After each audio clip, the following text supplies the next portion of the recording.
Bonjour, bonsoir à toutes et à tous et bienvenue dans une émission de partage, bienvenue dans une émission de plaisir, bienvenue dans une émission de partage du plaisir cinématographique en ce qui nous concerne.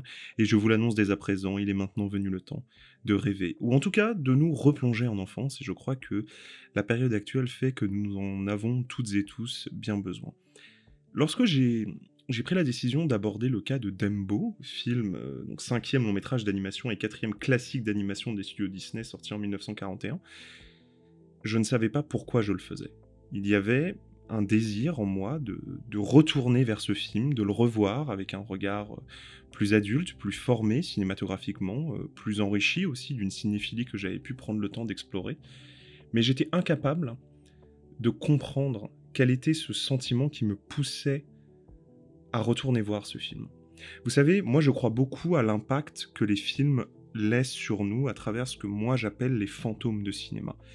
C'est-à-dire cette idée que lorsque l'on voit un film, ce que l'on en garde en mémoire va être totalement réinterprété en fait, par nos émotions, par notre propre vécu, par notre propre imaginaire, par nos propres références, et nous allons tirer quelque chose du film, nous allons garder en nous quelque chose du film, qui parfois n'a pas forcément à voir avec ce qu'est le film lui-même.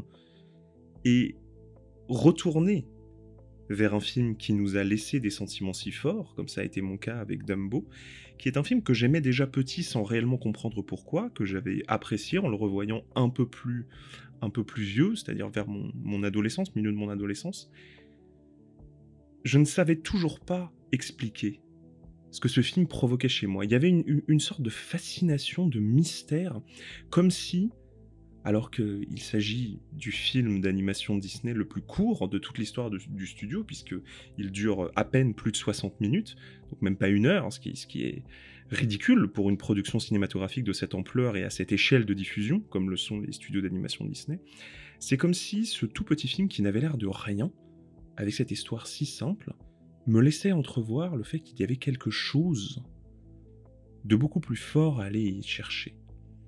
Et peut-être que je me trompais, en réalité. Vous savez, parfois, on pense qu'il y a quelque chose à aller chercher, ça m'arrive plein de fois, il y a énormément de films que j'entreprends de revoir pour préparer cette émission et que finalement je ne traite pas dans l'émission, parce que je me rends compte que, le fantôme de cinéma qui m'avait été laissé n'était qu'un spectre et qu'en réalité il n'y avait absolument rien sur quoi je pouvais me baser pour enrichir une vision plus adulte du film, ou en tout cas pour pouvoir saisir quelque chose que après je pouvais analyser avec vous et que je pouvais commenter en votre compagnie. Et pour Dumbo, j'avais cette crainte en fait, parce que voilà, je me dis bon, film d'animation, on est au tout début des studios Disney, 1941, et puis bon, c'est quand même juste l'histoire d'un éléphant qui a des grandes oreilles, on se moque de lui, et finalement il apprend à voler avec ses oreilles, et fin du film quoi. Dire très concrètement, le résumé narratif de Dumbo ne va pas beaucoup plus loin que ça. Et en le revoyant, je me dis bon, je vais passer un bon moment, je vais replonger un peu dans un film que j'ai vu petit, et puis bon, au pire c'est pas grave, on parlera d'autre chose. J'ai évidemment plein d'idées de films à aborder dans cette émission quand il n'y a pas de sortie qui m'excite sur le moment. Et en fait, c'est le cas inverse dans lequel je me suis retrouvé, ce qui arrive parfois dans certaines émissions d'Explorer, à savoir que le film est tellement riche, il y a tellement de choses à commenter, à analyser, à tordre et distordre dans tous les sens, que je ne sais pas par où commencer. Et alors que je me lance dans cette émission en votre compagnie, je me suis fait un petit plan là que j'ai sous les yeux évidemment pour organiser un peu toutes les notes que j'ai pu prendre pendant le visionnage, dont certaines ont été agrémentées par ma moitié parce que très souvent en fait quand je crois que je l'ai jamais dit dans aucune émission ça, très souvent lorsque je regarde un film pour d'Explorer, en fait je le regarde pas seul, je le regarde en compagnie de la personne que j'aime et avec qui je vis, et j'écoute ses remarques, et parfois je les note, et ça enrichit quelque chose, et puis c'est aussi un moment à passer en amoureux, donc c'est super. Et finalement, on n'a pas arrêté de... Il y avait tellement de choses qu'on remarquait, il y avait tellement de choses sur lesquelles on avait envie de disserter et d'épiloguer, que voilà, je porte un peu notre désordre commun dans cette émission et je vais essayer de vous organiser tout ça. Et alors, vous le savez, moi, ce que j'aime bien faire dans ces cas-là, lorsque je sens que je suis dépassé par l'amour que je porte à une œuvre, c'est d'utiliser la bonne vieille technique de l'entonnoir, hein. C'est on commence du plus général et on commence du début, ce qui en général est une bonne manière d'analyser un film. On part de la première image, en fait, du film et après on va aller dans le plus spécifique et le plus détaillé. Et pour le coup, très important, la première image d'un film, le premier plan, puisque c'est ce qui annonce évidemment toute la couleur, toute la démarche du film. Et pour bien contextualiser à quel point ce film, qui n'a l'air de rien, est en fait un geste artistique extrêmement puissant, il va un peu falloir parler du contexte de production et de sortie du film. Chose que je fais assez rarement, mais en l'occurrence, dans le cas spécifique de Dumbo, c'est extrêmement important pour comprendre le ton du film et son parti pris narratif et esthétique. Dumbo est adapté d'un roman qui sort en 1939, qui raconte peu ou prou la même histoire. Et Walt Disney, appréciant plutôt ce roman destiné aux enfants, il décide d'en acheter les droits et il fait plancher une équipe sur la réalisation d'un court-métrage. Et puis, les animateurs travaillent, les scénaristes travaillent, et puis ils se rendent compte que, quand même, on peut en sortir un 60 minutes de ce petit court-métrage, ce serait dommage de se réfréner, en fait. Ils avaient des idées, ils avaient des choses à dire, l'équipe d'animateurs et de scénaristes, et donc ils vont voir Walt Disney, et ils lui font une présentation, en fait, des différentes séquences qu'ils ont décidé d'ajouter, et je romance un peu, mais j'imagine que ça s'est passé comme ça, et donc, sans lui dire, à mon avis, qu'ils allaient en faire un long, et donc il lui présente le truc, et au fur et à mesure, Walt Disney se rend compte que c'est un long métrage et pas un court métrage, et contre toute attente, puisqu'on peut avoir une image assez dictatoriale, assez dure du personnage de Walt Disney, qui est une figure éminemment complexe, et très importante de l'histoire du cinéma, Walt Disney adhère à la démarche, et décide que, ok, d'accord, très bien, on va faire un long métrage, par contre, on va le sous-budgéter. Parce que on est dans on est 39-40 au moment de la production du film, le film sort en 41. Et bon, il y a un petit sujet, puisque, je ne sais pas si vous le savez, mais sur le continent européen, il y a une petite guerre mondiale, hein, qui est en train d'avoir lieu.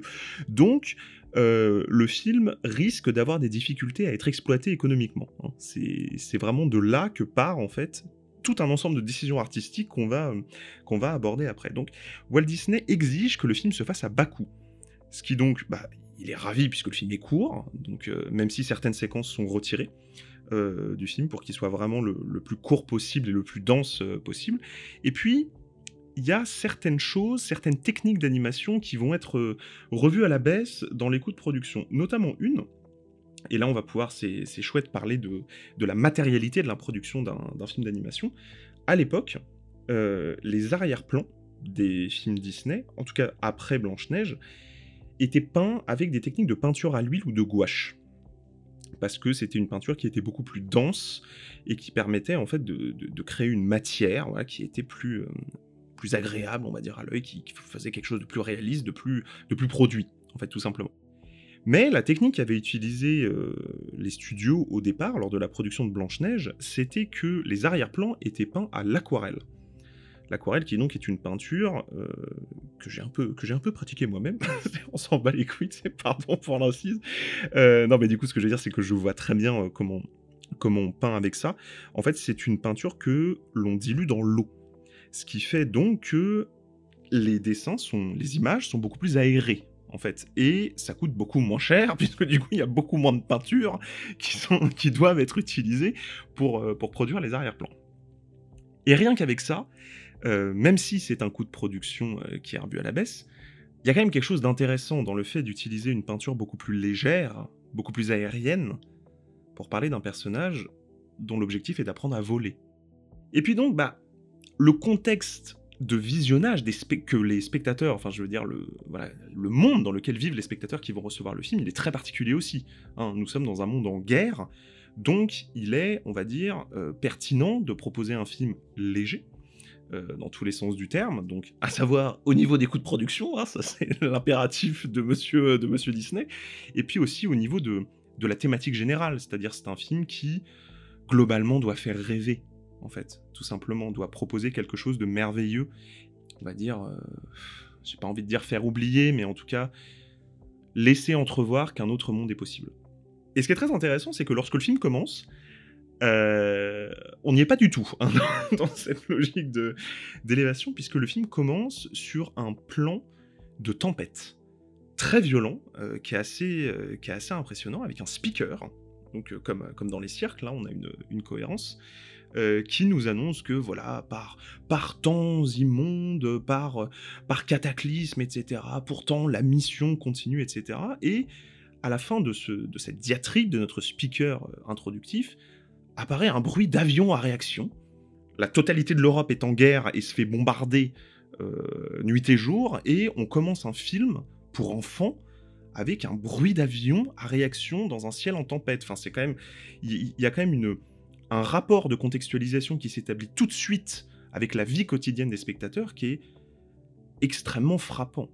Mais ce qui est encore plus frappant dans le geste, c'est qu'à la suite de ce bruit d'avion à réaction, apparaît une cigogne. Ou plutôt, une nuée de cigognes, qui viennent apporter les bébés. Puisque nous sommes dans un film pour enfants, donc on va pas leur parler de sexualité, et donc nous allons reprendre cette bonne vieille histoire que ce sont les cigognes qui apportent les bébés. Mais on va pas le faire n'importe comment. Hein, on va le faire très sérieusement. Les cigognes apportent les bébés, et l'une des cigognes, en l'occurrence celle qui apporte Dumbo, va se plaindre de la difficulté de ses conditions de travail.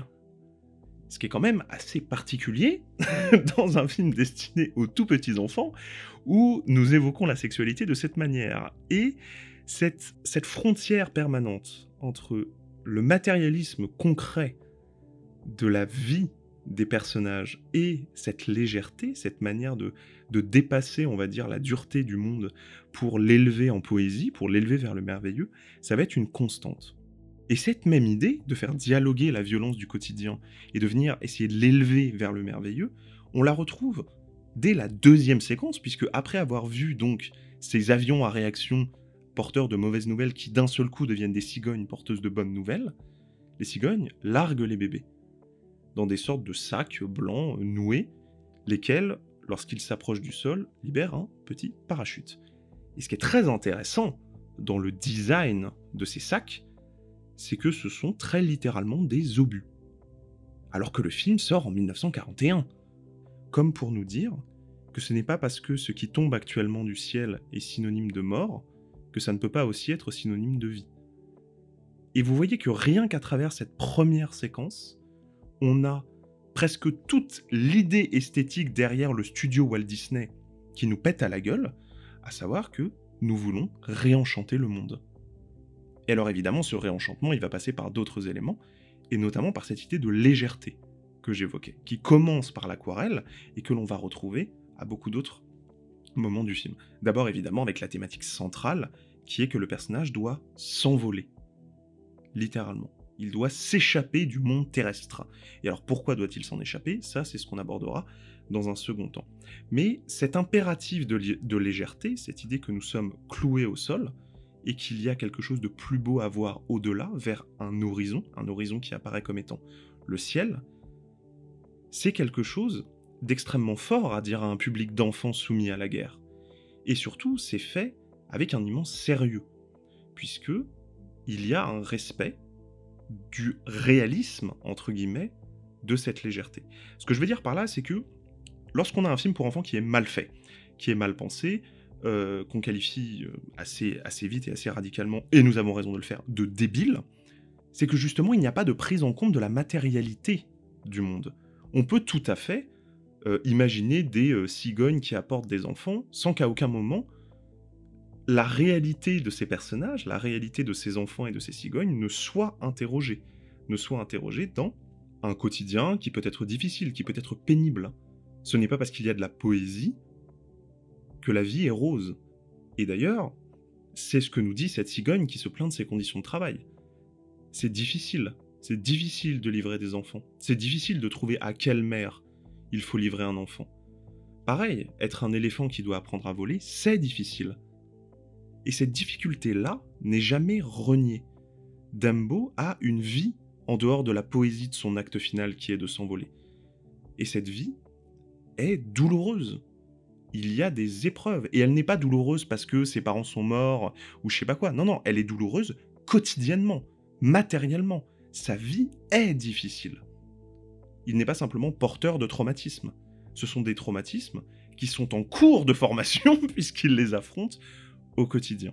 Donc on reste toujours dans cette thématique de la légèreté, de l'ascension vers un monde qui est meilleur et qui implique, pour y accéder, de penser la réalité avec un peu plus de merveilleux, avec un peu plus de poésie. Mais cette légèreté ne passe pas simplement par le fait de voler, elle passe aussi par un élément un peu plus indirect, mais qui frappe beaucoup lorsqu'on revoit le film, c'est la question du bruit.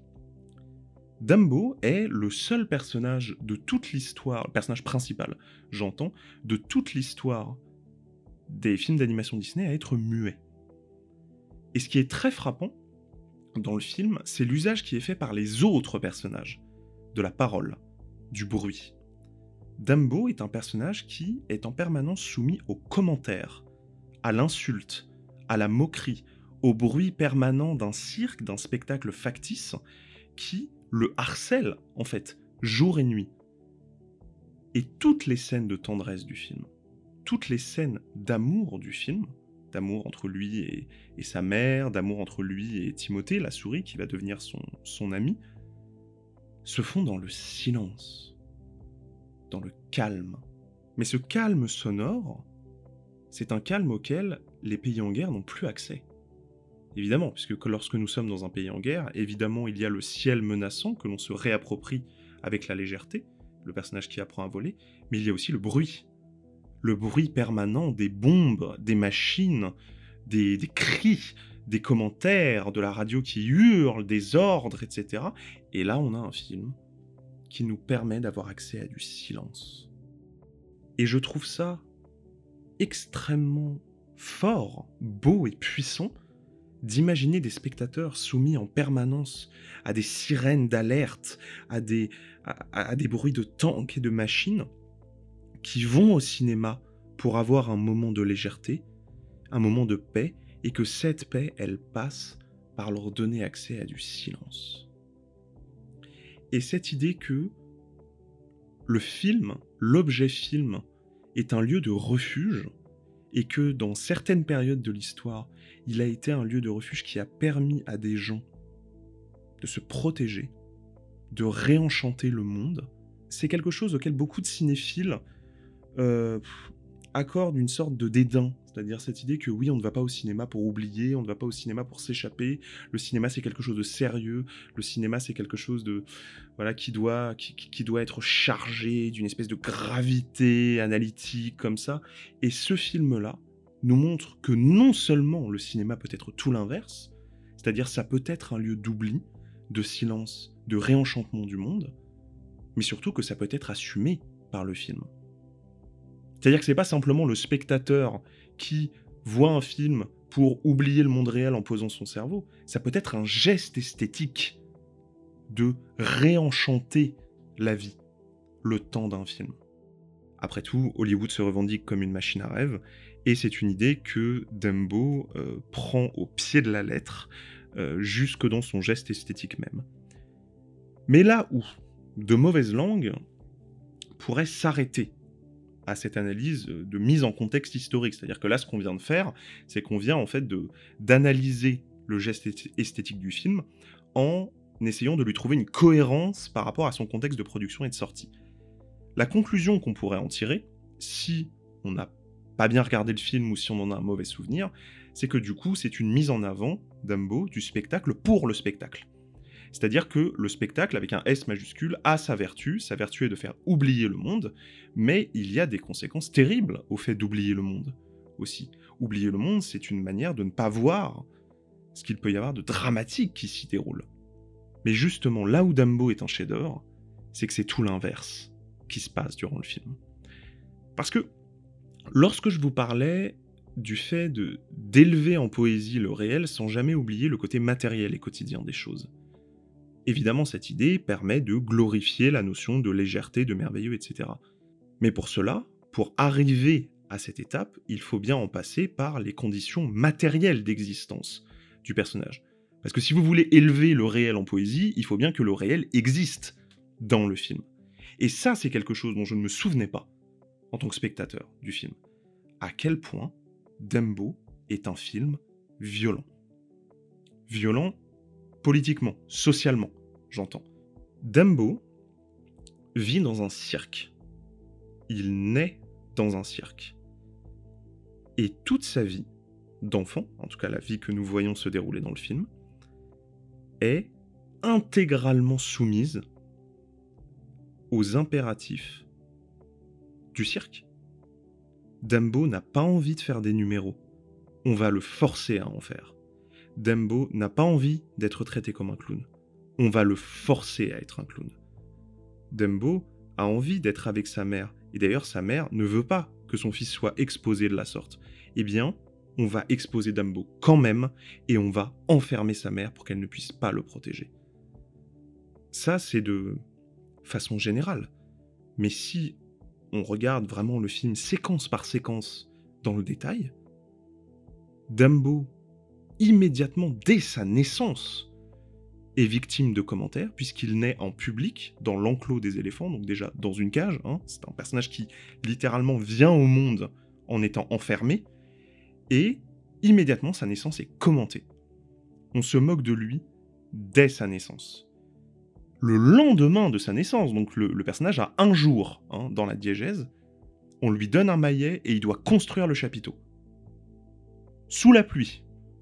Enfin, même plus que de la pluie, c'est vraiment une tempête, un orage terrible, et lui il est là avec son petit maillet, dans la boue, en train de construire le chapiteau. C'est un personnage exploité, Dumbo, dès le départ, et exploité dans un contexte précis, qui est celui du spectacle. Parce que non seulement la violence qui s'impose sur Dumbo est une violence, salariale, quoi, quelque part. C'est la question des ouvriers, par exemple. Il y a beaucoup de séquences dans le film qui sont consacrées aux ouvriers. Lorsque Dumbo construit le chapiteau, il est au milieu d'ouvriers. Lorsque Dumbo va se réfugier derrière les tentes suite à ces humiliations publiques répétées, il voit à travers, par le biais du nombre, les ouvriers, donc les clowns en l'occurrence, discuter entre eux du numéro qui vient d'avoir lieu, du fait qu'ils veulent être augmentés, etc. Donc si vous voulez, il y a une mise en parallèle qui est très très claire entre Dumbo, érigé en objet de spectacle dès sa naissance, exploité pour générer de l'argent au détriment de ses envies, de ses rêves, de ses désirs les plus profonds, qui, bon, comme il est un enfant, ça se résume vaguement à voir sa mère, quoi, basiquement, mais c'est quand même une violence énorme qui est infligée à notre personnage principal, et surtout une violence qui vient nous interroger, nous, spectateurs. Ah bah bien sûr, puisque Dumbo, l'exploitation dont il est victime, c'est une exploitation de mise en spectacle. C'est-à-dire que Dumbo, notre personnage principal, n'a pas de volonté. Il n'a pas le droit de construire son propre récit. C'est un récit qui lui est imposé, où il joue en plus un personnage dégradant, et il n'a pas le droit de revendiquer une autre existence que celle-là, au nom, donc, de la réussite économique du cirque. Et alors, évidemment, difficile de ne pas voir dans cette situation une mise en abîme vis-à-vis du film. Parce que, évidemment, c'est un cirque dans l'univers de Dumbo. Mais ce que nous, spectateurs, sommes en train de voir, c'est un long métrage d'animation, donc un divertissement, donc un spectacle, dont le personnage principal se fait maltraiter au nom même du spectacle.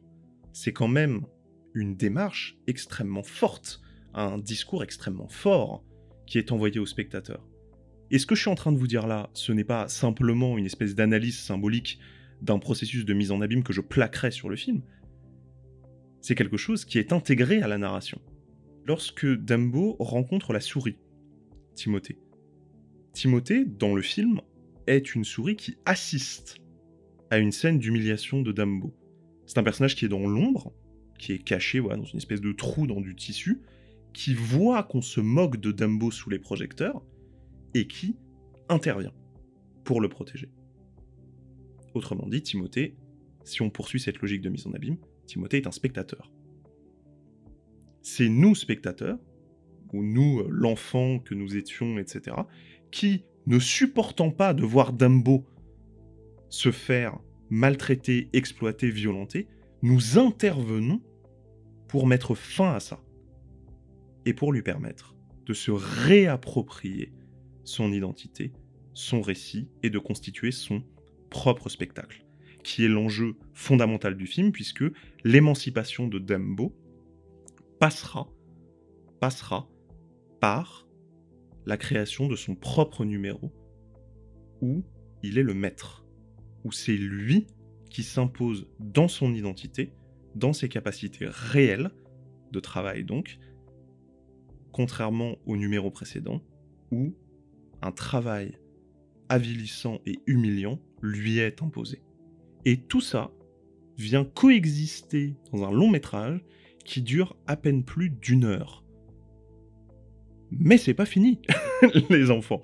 Parce que non seulement il est question d'une critique de l'exploitation dont est victime le personnage, mais cette critique s'accompagne d'un éloge de la marginalité. C'est-à-dire que tous les personnages qui, dans le film, sont montrés comme des personnages positifs, sont des personnages que l'on qualifierait de marginaux.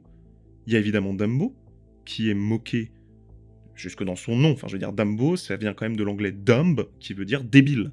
Donc, si vous voulez, on est quand même sur une humiliation. Encore une fois, le mec a 2 jours. Hein. Le mec est un bébé de 2 jours dans le scénario du film. On a Timothée, la souris, qui est traitée de rat par des personnages du film.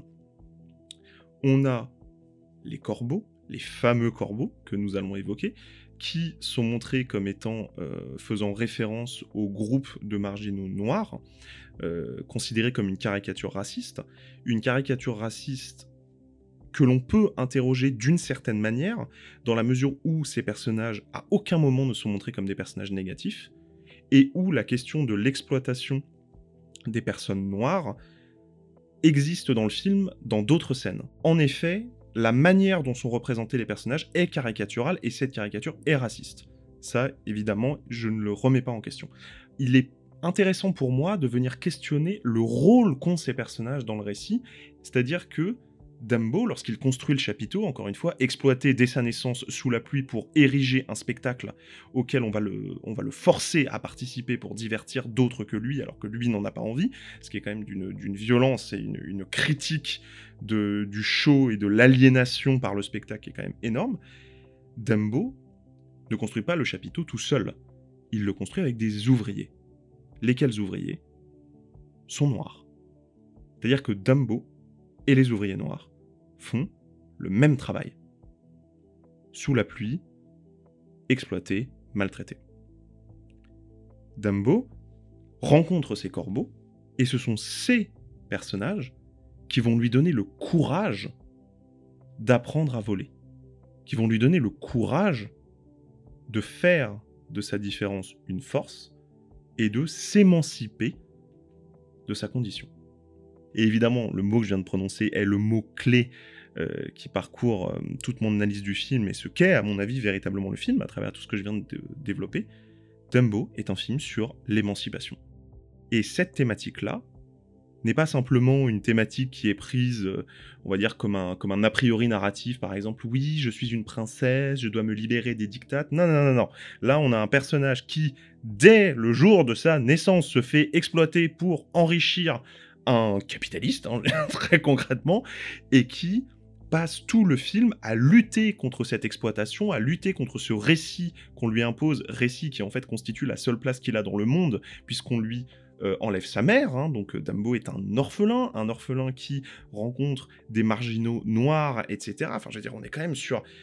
Et qui à la fin gagne, en plus, hein, je veux dire, il arrive effectivement à imposer la puissance de son propre récit d'émancipation et de devenir un modèle pour les autres, et c'est une remise en question de la notion même de spectacle, de la facticité du spectacle qui se prétend moment de liberté, alors que ce moment de liberté, de merveilleux et de divertissement n'est possible que par l'exploitation et la souffrance des autres personnages. Et 2 éléments me font dire ça. Le personnage du monsieur loyal, donc le speaker du cirque, ses vêtements ne lui vont pas. Ses vêtements ne tiennent pas et tombent en fait en permanence, ou remontent, etc. pendant tout le film, alors même qu'il est en train de parler. Donc, c'est très concrètement un personnage qui essaye de faire voir un spectacle, mais la réalité de ce qu'il est, c'est-à-dire sous son costume, réapparaît sans cesse au fil du film. Donc le spectacle n'est jamais pris comme tel, il est toujours mis en parallèle avec la réalité de sa construction. 2e élément symbolique, concrètement dans le film, Dumbo, lorsqu'il participe au numéro, Dumbo détruit les décors. Lorsque Dumbo, à la fin du film, s'envole, il détruit le décor de son numéro. Et enfin, 3e et dernier élément que j'évoquerai sur cette notion de spectacle, durant la production du film, il y a eu une grève des scénaristes et des animateurs. Pendant la production du film, il y a eu une grève de l'équipe, bon, et de toutes les équipes évidemment, mais suite du fait des conditions de travail qui étaient imposées par le studio Disney. Donc avec tout ça, vous comprenez bien qu'il est impossible de ne pas voir dans Dumbo un film beaucoup plus politique qu'on pouvait le penser de prime abord, et surtout, au-delà de cet aspect-là, ce qui me passionne moi véritablement dans Dumbo, et je terminerai là-dessus, c'est que voir un film issu de l'industrie du rêve et du spectacle venir questionner jusque dans son cœur la notion de spectacle et l'exploitation nécessaire à sa mise en place, de la part d'une firme comme Disney, et ben je peux vous dire que c'est pas demain la veille que ça arrivera à nouveau. Voilà, j'espère vous avoir convaincu de la richesse démentielle que ce petit film d'à peine plus d'1 heure recèle en son sein. Je vous remercie d'avoir écouté cet épisode jusqu'au bout. Je vous invite évidemment à revoir Dumbo, à le redécouvrir, à le réinterroger. On n'a pas parlé de la séquence fameuse des éléphants roses, mais parce que tout a été dit à ce propos, c'est souvent ce que retiennent les gens du film, mais moi je voulais parler de tout ce qu'il y a autour, qui me semble tout aussi passionnant et puissant que cette séquence peut l'être, cette séquence étant d'ailleurs considérée par d'éminents critiques comme un moment de cinéma très important dans l'histoire du cinéma mondial, et c'est la vérité, c'est peut-être l'une des premières fois qu'on a à ce point un travail de surréaliste et de venir questionner la notion même de cadre, etc., de nature de l'image. C'est vraiment une séquence qui a une importance historique beaucoup plus importante qu'on pourrait le penser. Mais bref, je vous dis à très vite avec, dans ma besace, plein d'autres films autour desquels nous pourrons disserter et rêvasser. Salut tout le monde.